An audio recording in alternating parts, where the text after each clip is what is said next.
Alright guys, so it's the last day, day 3 of the PGA Show 2023, and I feel like we still have a lot to see, so let's not waste any time and let's get going. So let's go. Sensors, 28?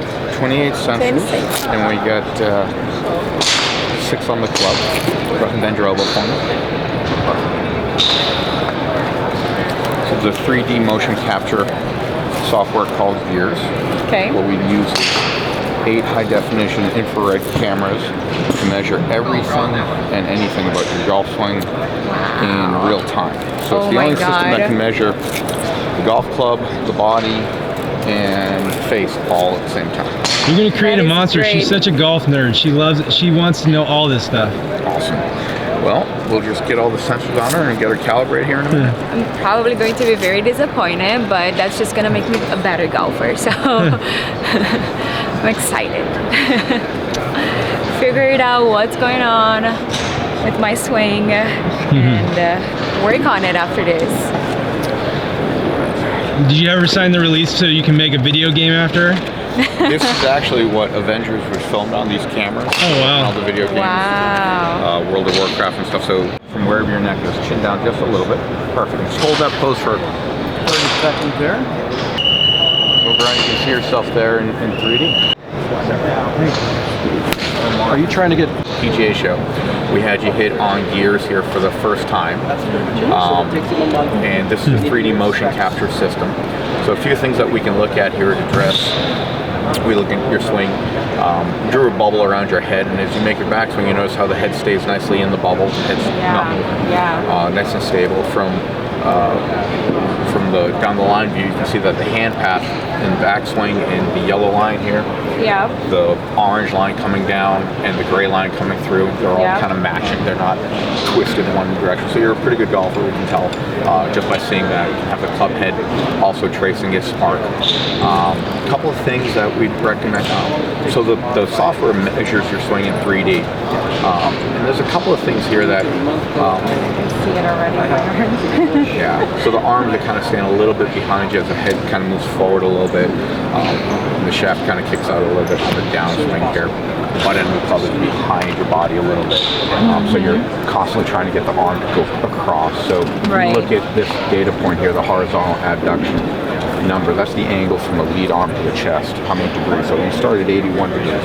Okay. As you make it back, so that number is going to decrease from 81 to 60. So it's 21 degrees of loading in the left arm. Okay. So the key on the downswing is to get this arm to go across versus keeping behind you when you get So from the top of the back, this left arm is continuing to unload, 63, 64, 65, 65, 66, 67. It never quite gets back to the 80 that you started with. And you can see it like right here on this arm, it's just like loose, right? It's not releasing. It's not releasing the left arm across. So horizontal abduction. Arm abducting from the center line versus adducting to the center line. So the left arm has to go around you faster. And that will keep your body stable instead of pinning out and turning. Okay. So if you just put your left arm in front of you, and if you just turn on the downswing, that arm will continue to go across your chest. Okay. If you make the backswing and just move the arm now off the chest, getting it off the chest, that's what's going to keep the body centered and get you up to crack the whip. That makes sense? Yeah, for sure. Just move the club around you without moving the body. Move the arm off the chest. Move the arm off the chest. Keep going all the way around the circle. That's it. So the arms, see how the left arm's way around you now? Yeah. There's all this space here. Yeah. So the left arm starts in position 1, goes to 2 to 3, moves all the way around. So you got 90 degrees here, have to end up at 180. Okay. So does that have to do with like weak shoulders? No, it has to do with the direction of the shoulders moving. Okay. Your shoulder's moving this way when it has to be in there. No.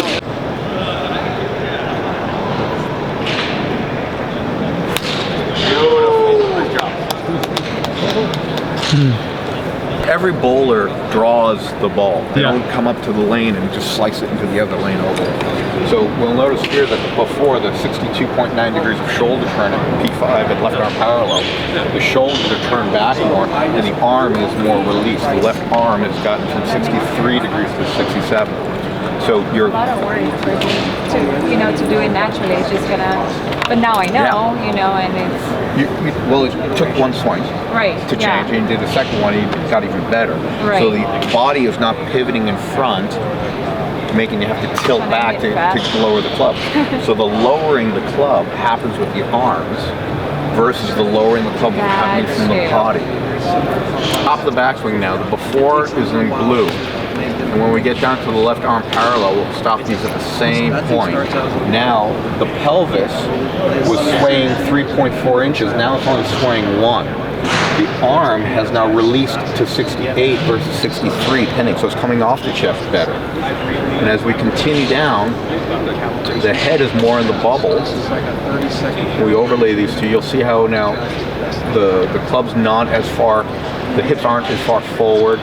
When you get down to the ball, let's see what the difference was at impact. So you've got it more unloaded than you had it before. So you got 2 degrees better.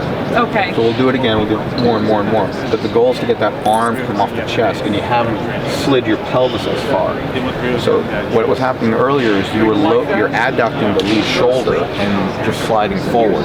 Now you're getting the abduct off the chest, and that's allowing the club to go around you versus just getting stuck. Right. And then it'll be the base at the end. You got more shoulder turn, more load across the chest to the left arm. And as you're coming down, that left arm was staying pinned to the chest in blue. Now that left arm is coming off the chest. You can see the difference in the, let me take that, play with some of the settings.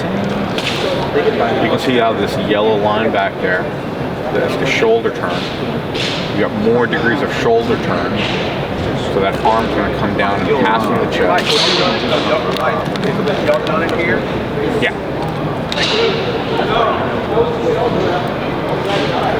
Now at impact here, we've got the left arm still coming off the chest more by a degree. And then the follow through here, it's definitely coming off. I'll put the club at the same spot here.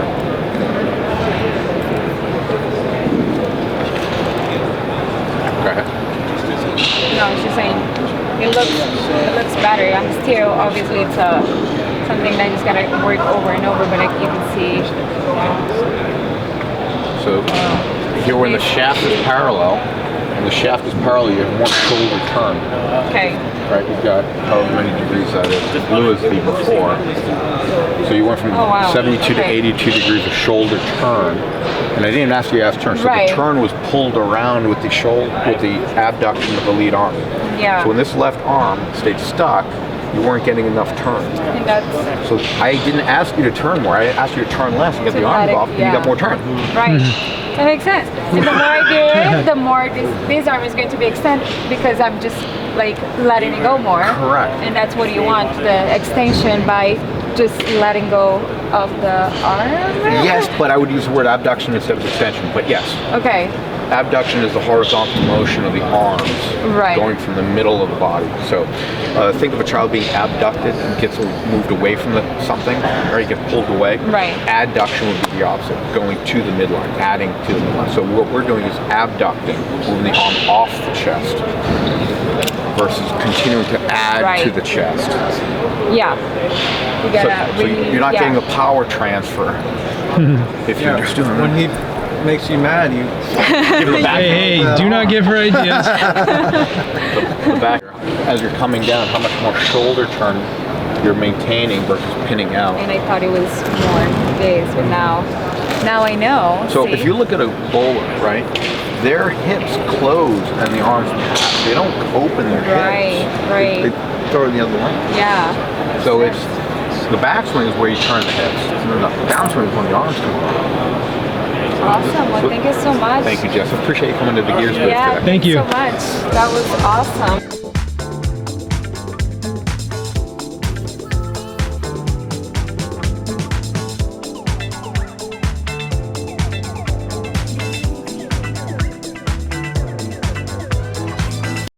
The scapula are designed to rotate.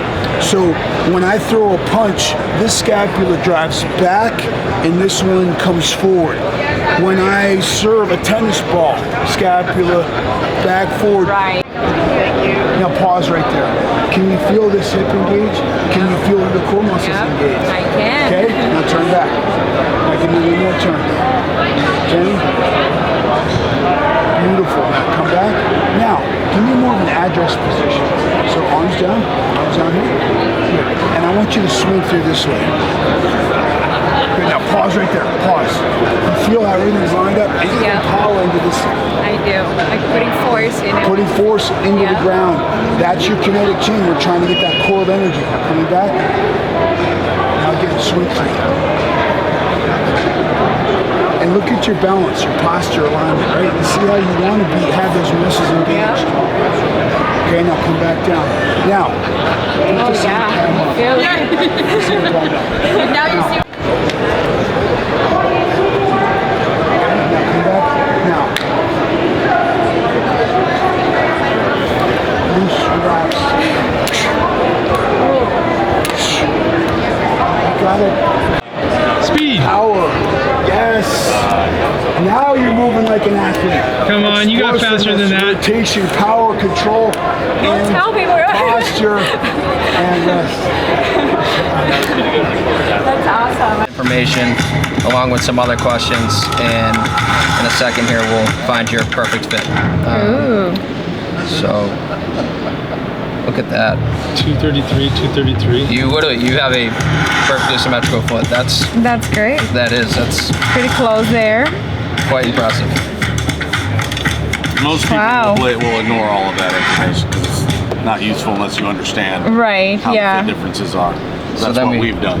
Look like you have a relatively high instep or arch. I do, yeah.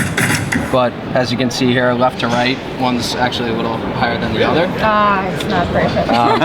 Close though. Usually for women, all of the things you're looking for. Right. But you have, where's the Something that's close enough. And where's the Premier Series?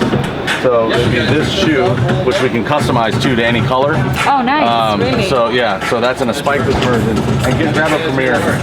So this is the perfect golf shoe for what I'm looking for, and they can customize it to any color, right? And this is a spikeless one, which that's what I was looking for. Correct. And if you wanted something, a cleated option for that stability and structure that you're looking for, this is the best outsole for what you're talking about. Yeah. It's another shoe that can also be customized. We have 5 or 6 colors that are stock, same with this one, and then they both can be customized in my choice to kind of whatever fashion coloring you want. Oh, nice. Oh, so awesome. Thank you so much. You want it to be electric pink. Yeah, throw I that do. on there, yes.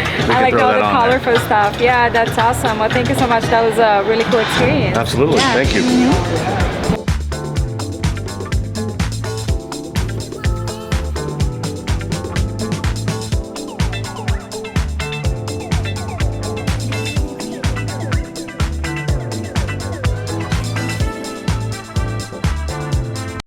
Alright guys, that was it for the 2023 PGA show.